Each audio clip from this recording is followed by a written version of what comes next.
Good news, and it would be really great if that tournament would be held here. It's the biggest female event we have.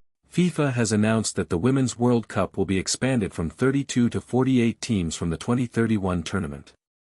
The FIFA Council voted unanimously for the changes that will be in place for 2035 edition, due to be hosted in the United Kingdom. As a result of the increase in teams, the competition will adopt a 12-group format with an additional 40 matches, up from 64 to 104, that will extend the tournament by a week. FIFA President Gianni Infantino said the changes would give more nations the chance to benefit from the tournament to develop their women's football structures. He added, "This decision ensures we are maintaining the momentum in terms of growing women's football globally." England reached the final of the most recent Women's World Cup in Australia and New Zealand in 2023 before losing to Spain.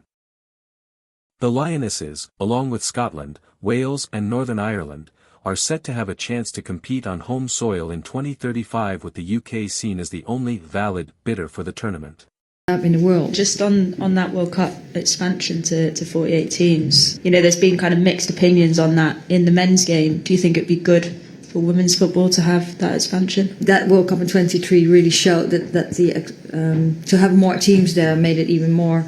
Well, it made it competitive. It was a very good tournament. It will grow the game again in different countries, because different countries have opportunities to come and still lots of challenges to overcome. Because countries are in different stages of their development, so it will empower women in sport, women in football, women in sport, and women in society. None of the home nations have lifted the trophy since its inception in 1991. FIFPRO calls for improved labor conditions. Players' Union FIFPRO welcomed the expansion, in principle, but called for a number of issues in the women's game to be addressed.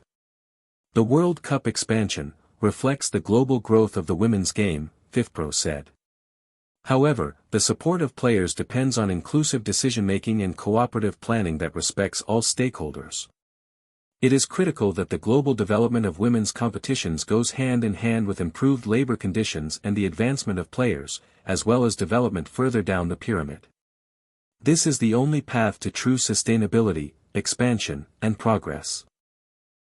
If you enjoy videos that break down complex stories like this in simple terms, make sure to subscribe for more insightful updates every day.